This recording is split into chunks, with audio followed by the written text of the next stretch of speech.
আসসালামু আলাইকুম।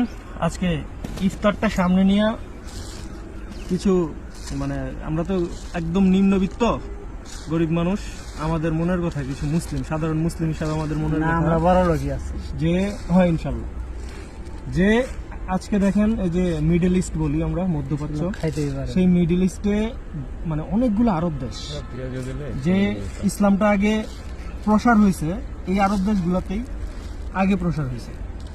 চিন্তা করেন, এতগুলা সাহাবীদের দেশ, নবীর দেশ, যেই কোনো কারণেই হোক ইসরায়েল নিজের আধিপত্যবাদ ছড়াই যেতে, তো এই আধিপত্যবাদের বিরোধিতা করতেছে শিয়া জাতি, যাদের মুসলিমদের মধ্যেই একটা অন্য জাতি। সেই শিয়া জাতি আজকে একা সেই বিশ্ব চালাইতেছে, যারা যে শক্তিরাম পরাশক্তি মহাশক্তি, সেই আমেরিকা এবং ইসরায়েলের বিরুদ্ধে সেই শিয়া জাতি একা লড়তেছে নিজেদের শক্তি জানান দেওয়ার জন্য। আমরা জানি this is not real Islam, but ভাই রাসূলের একটা হাদিস আমি পাইছি যে খ্রিস্টান আর ইহুদিদের মধ্যে একটা যুদ্ধ ছিল রাসূলের কালীনে, তখন মুসলিমরা অতটা এস্টাবলিশ হইতে পারেনি। সেই যুদ্ধে রাসূল দোয়া করছে যেন খ্রিস্টানরা জিতে। কারণ কি?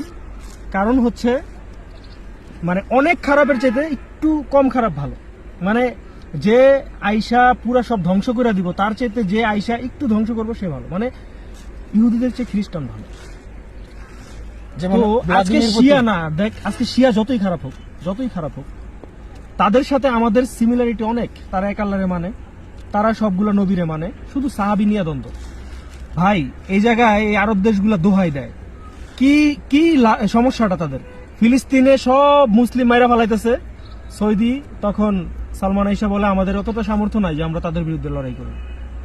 আজকে ইরান থেকে মিসাইল গেছে, সৌদির যে আমেরিকাপন্থী যে তেল শোষণাগার গুলো আছে ওগুলাতে বোম মারছে। আজকে সৌদি 30টা যুদ্ধ বিমান বাইর করে মহড়া মারে, দেখায় আমার খুব শক্তি। এই শক্তিটা ওই ইসরায়েলের বিরুদ্ধে কেন বের হয় না? তা আমরা তো বুঝি আসলে এটা। তারা নিজেদের সুখ শান্তি আর এই দাম্পত্য চাকচিক্যময় জীবন ধরে রাখার জন্য ওই খ্রিস্টান আর ইহুদিদের দালাল হয়ে গেছে। আমরা দোয়া করি, ইরানের জন্য আপাতত দোয়া করি, তারা যেন এই শক্তিটা ধরে রাখতে পারে, আল্লাহ যেন তাদের উপর রহমত করে, তাদেরকে আল্লাহ সঠিক বুঝ দেখ, আর আমাদের এই সুন্নি মুসলিম গোষ্ঠীদেরও শক্তি দেখ একত্র হওয়ার। ইনশাল্লাহ ইসলাম একদিন জয়ী হবে। আল্লাহু আকবার।